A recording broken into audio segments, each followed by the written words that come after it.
Hello friends, welcome to my new blog. तर friends, आजच्या ब्लॉगची स्टार्टिंग करत आहे इथं गजानन महाराजच्या मंदिरावरून. इथली मी काही सिनेमॅटिक सीन घेतले ते तुम्ही नक्की पाहाल.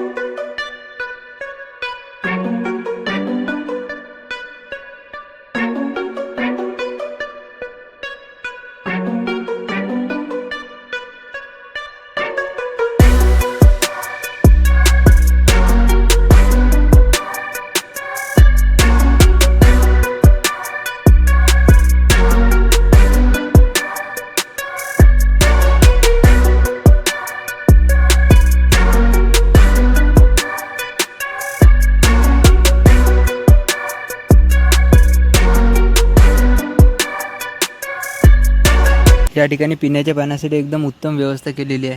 हे पाहू शकता, या ठिकाणी माठ वगैरे भरून ठेवलेलं आहे. उन्हाळ्याच्या दिवसात मस्त थंड पाणी राहते इथं. तर फ्रेंड्स, या टाईपमध्ये मंदिर आहे गजानन महाराजचं. हे पाहू शकता तुम्ही, या ठिकाणी लाईटिंग वगैरे लावून आहे आणि चांगल्या प्रकारे डेकोरेट वगैरे केलेलं आहे.